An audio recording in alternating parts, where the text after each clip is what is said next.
story now. Kyrgyzstan is to shut down a key U.S. base on its territory.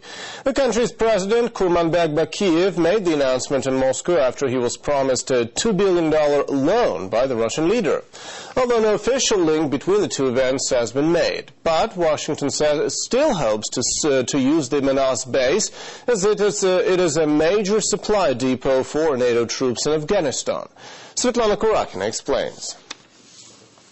It's the decision the Russian media predicted. Now the official word is out. The U.S. military is no longer welcome at the Manas base.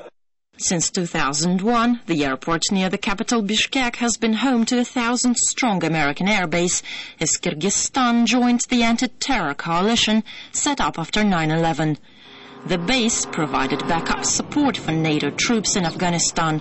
It also brought much-needed cash to the impoverished country. Its value to the Kyrgyz economy is estimated at $150 million a year. But President Bakiyev said the Americans have stayed too long and did not pay enough. Initially, it was a question of 1 or 2 years, but 8 years have passed.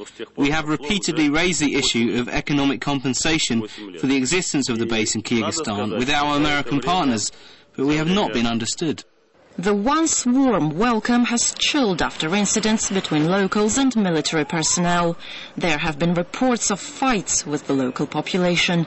In one incident, 2 women were run over in Bishkek by a vehicle driven by a U.S. serviceman. In another, a Kyrgyz citizen was shot dead by an American soldier who escaped prosecution due to immunity enjoyed by U.S. military at the base. But U.S. officials say they are hoping for future use of the base. It is a hugely important airbase for us. It provides us with a launching-off point to provide supplies to our forces in Afghanistan. We are hopeful we can continue our good relationship with the Kyrgyz government and can continue to use Manas in support of our operations in Afghanistan.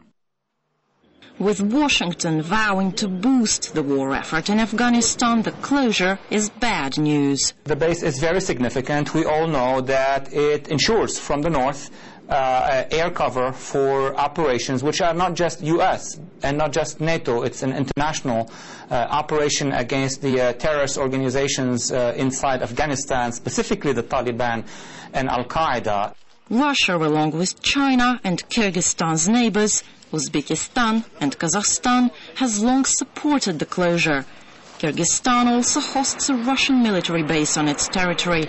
After the talks, President Medvedev said Moscow will grant Bishkek a $2 billion package of loans and write off part of Kyrgyzstan's debt to Russia. We have a special relationship with Kyrgyzstan.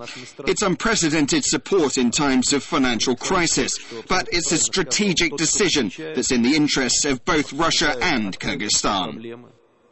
As Kyrgyzstan looks to have cooled towards Washington, friendship with Russia is warmly embraced. For years, Kyrgyzstan has been walking a fine line in its dealings with Moscow and Washington. Now, whether it's harsh economic realities or ideology, it's made its choice. Svetlana Kurakina, RT, Moscow.